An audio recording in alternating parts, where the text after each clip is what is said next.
Hey everybody, welcome to the Secret History Living in Your Aquarium. We have an interesting situation going on right now. All the animals in my house seem to want to make babies.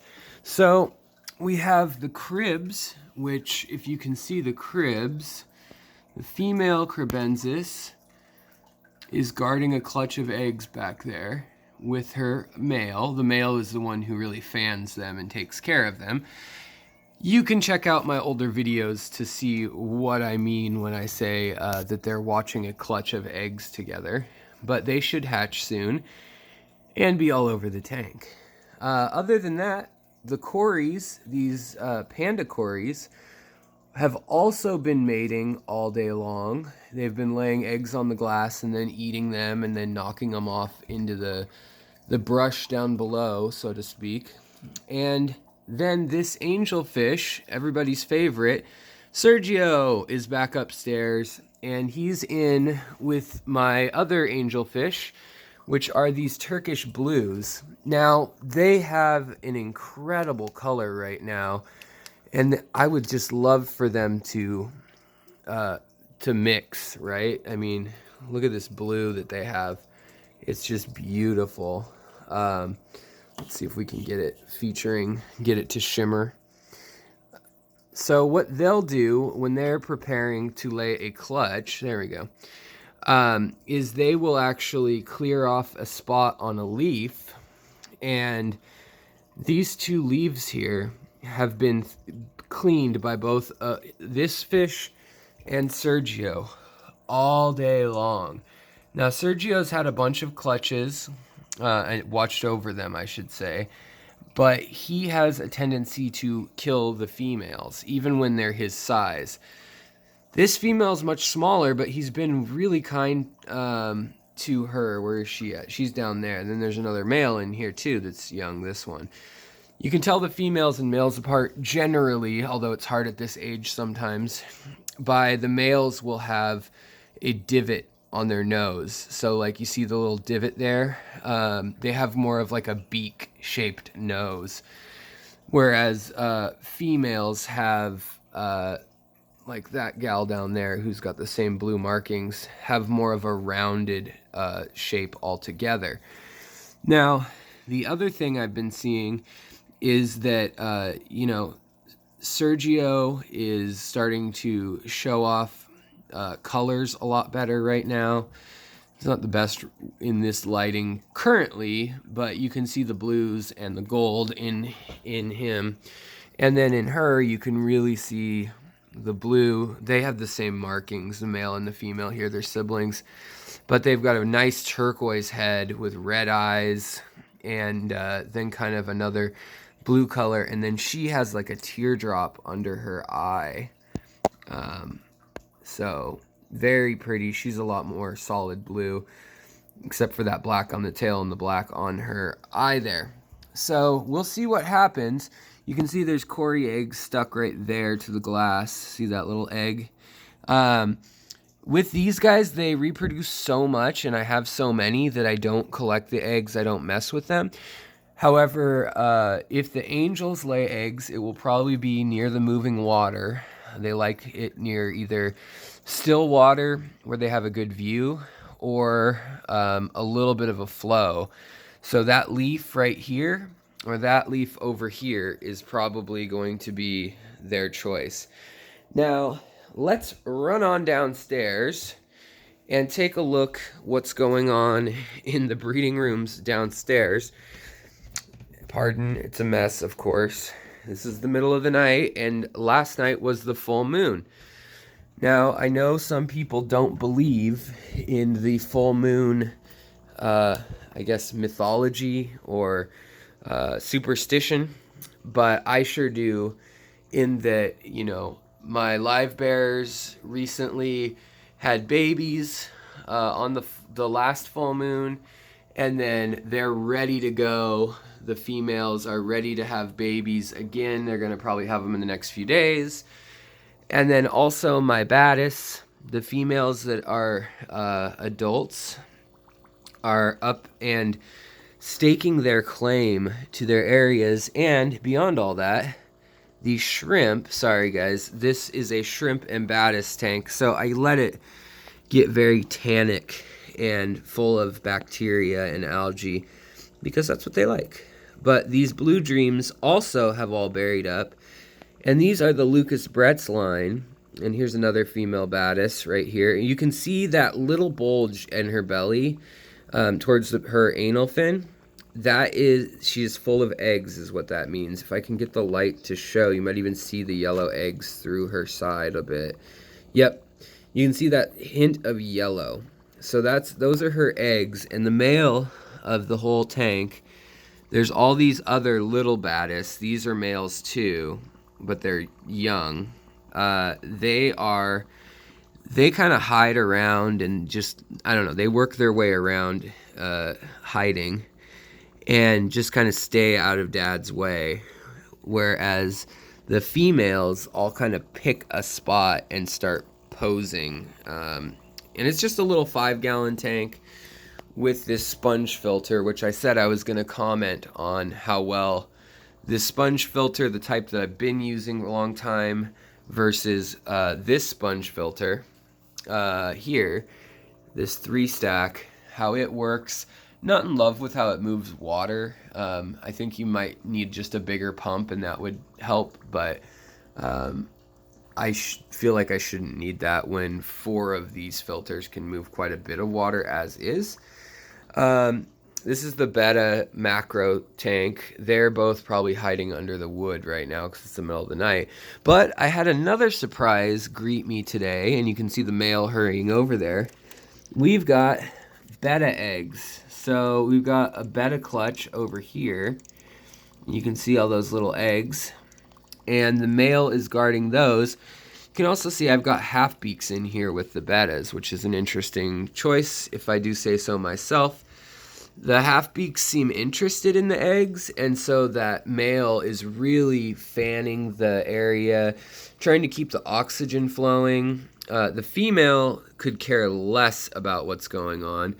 Again, this is a newer tank. It's a planted tank, as I have said to you guys, but it is also, I'm just letting it grow algae like a pond would for a while. When I'm breeding fish, that's just what I tend to do. See, he's still chasing her off. The male Betta is still chasing the female off when she's all the way across the tank trying to stop her from predating these eggs. So I am thinking, and these guys, the half beaks, from predating the eggs. I love these guys. They're like little pikes. They're live bearers as well. So I'm keeping an eye on them. I would love it if soon they have babies because I've fattened them up pretty good. I've fattened them up pretty good. So I would be excited if they had babies. But I'm surprised that the Betta has made a bubble nest and laid eggs over there. I mean, I guess there are lily pads, which is nice, but it's very close to the current, which usually they kind of like still water, so that is a bit of a surprise. Now, the other thing that I've gone and done is in this tank, and I don't know if we'll see any of them because they're so small, you guys might not be able to see them. If you see them, congratulations. I'll point one out if I can try to find one. But these are going to be the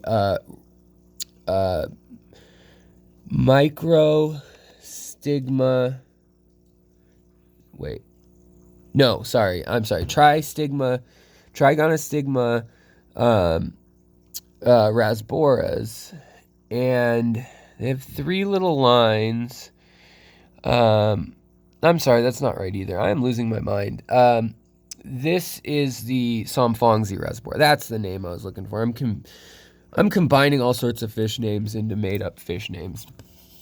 But they are in here. I moved the adults out the other day, and I thought, oh, they didn't lay eggs, bummer. But that coarse gravel I thought would be a nice touch. These are the new tanks that I set up after we had that big bacterial outbreak. And all of a sudden, as I was catching the last adults out of here, last night I noticed some eyeballs swimming around, and I was like, whoa, what is that? You know, I thought it was maybe a shrimp or maybe even planaria or something on the glass that caught my eye. But sure enough, there are some really teeny fish in here, and the only thing that has been in here has been erythromicrons, and then there's been some Fongzi rasboras, and for a day or two there were some tinwinny danios in here. But you can see the chains are so teeny of some of the eggs that they lay up in the branches. Now a lot of these have molded and they're no good now. I thought about putting methylene blue in here. There's no filter running in here. I really just, the goal in this tank is just to have little scuds and creatures populating this tank, so that baby fish, when they do hatch, when the egg scattering species drop them in the gravel, and I'm sorry that there's water stains and algae, as they drop the eggs, they eat some of them, but most of them just fall down in between, as you can see, into there, and they're okay. Now, the flow level in here is one thing I have thought about changing. I may up the flow with some sort of power head or something. But we'll find out in the next week or so. The fish that I saw definitely had... Oh, there's one right on a rock over here. Let's see if I can zoom in first and then get the light on it. You just see a little flash of an eye is all you're going to see, like a little metallic flash. These things are smaller than an eyelash, and you can see its eye right there on the rock. It looks like a white dot, doesn't look like anything special, but it is a little fish. And these things, like I said, are just incredibly teeny. So when we do this, I have videos on how to breed CPDs, that's celestial pearl danios, or how to breed erythromicron, which are the emerald dwarf rasboras. See, those are eggs down there. You can see there's an egg back in there. There's another fish right there. You see its two eyes, and it's on a piece of it's sitting on a piece of Sawassertong right there. And it's at night, and it thinks it's hiding. So they're at that stage where they're just kind of sticking to stuff right now. Let's see, can we light its eyes up again? Not really. So yeah, it's interesting. It would be very easy to throw this tank out thinking there's nothing in there, but that would be a mistake. So I'm going to let this tank marinate without any adults in it a little longer. In here you can see the actual tinwinnies that were in there. They're all about the spawning. As far as like condition wise, I kept the males and females separate, and then let them kind of do their thing. And then in the Microstigma tank, you can see I'm also trying, I'll turn this light off, trying to cultivate little life in here. Maybe I'll have to turn the light back on. You can see right on, let's see if we can get it to focus on the glass. On this glass that looks slightly dirty, there are little white critters. You see them moving around? That's exactly what I want. I want those little seed shrimp or water bugs or whatever you want to call them. I want those in there.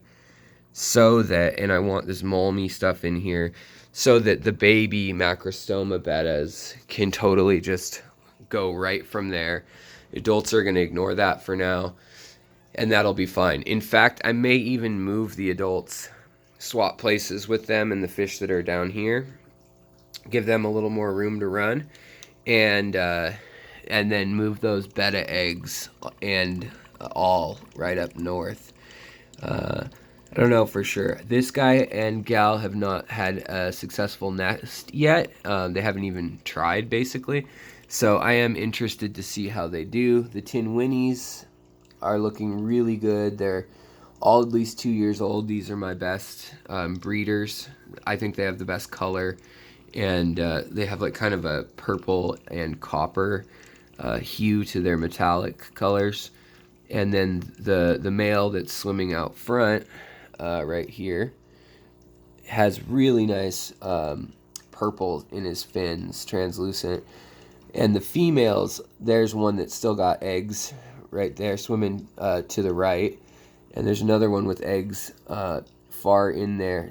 Here she comes. That's the one that's ready to have eggs and spawn any second now. Is the one on the far left right now. Now she's over the rock. But yeah, this is a good crowd of them, and no doubt they're laying eggs in here at this very moment.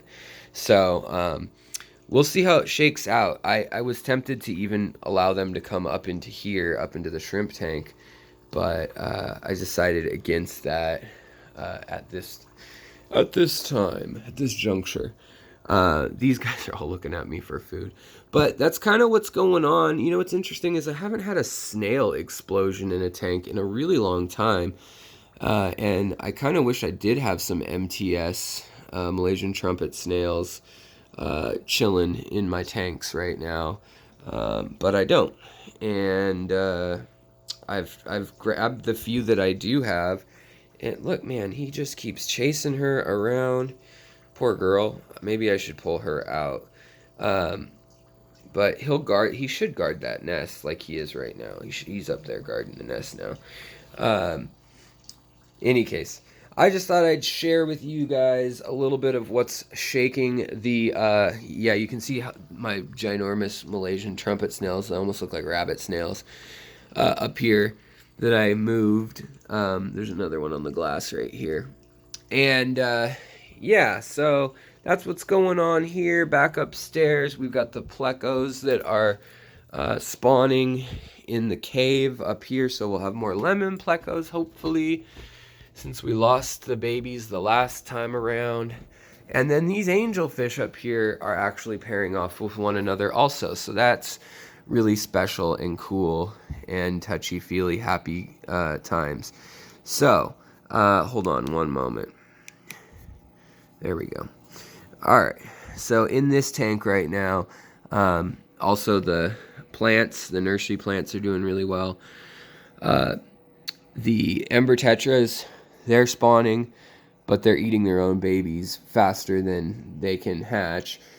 And then all of these guys, the panda cories, they're just chilling, but they had a lot of babies, and so they're all over growing up in the tank right now. And these plecos, the long fin albinos and then the lemons, some combination of them with the male bristlenose is in this cave up here, the tan cave, with a L134 from Aquatic Arts, the leopard plecos.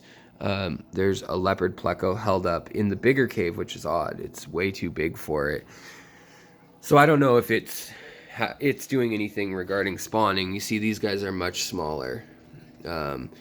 This is one of my younger females. And they're much more skittish. But they are getting braver. They come out at night, and if I don't have a light on them, sorry guys, it's not in focus, you can actually walk by and see them and things at night on the glass and cleaning and eating things. So that's the story. I'm sticking to it. And that's all the things that are, all the critters that are bugging. Critters bugging and breeding out in this tank. And I'm excited for the babies. I've got a super red pleco down here too that I could cross with a lemon if I wanted to. And the other thing I could always do is just have these two blues pair off again. I think they would, but Sergio has won the heart of the female and prepared the leaves. So we're going to see what's going to happen. Since Sergio is such a voluptuous man and has such a history on the channel, we'll give him one more shot. Now, if he gets violent and nips any fins, that's that. I'm giving him away again. You get one more try, Sergio. All right, guys, I will talk to you later. Take care of your critters. of the people around you, of your plants, and also yourself. Because if you don't take care of yourself, how are you going to take care of any of the other stuff and other wonderful people and creatures in your life? So you better take care of yourself. And I think if half of us do half of that half the time, we'll have a world that's twice as good. All right, I'll talk to you guys later, and have a good day, evening, night, morning, whatever it is. Take care, stay healthy, be well, swim on.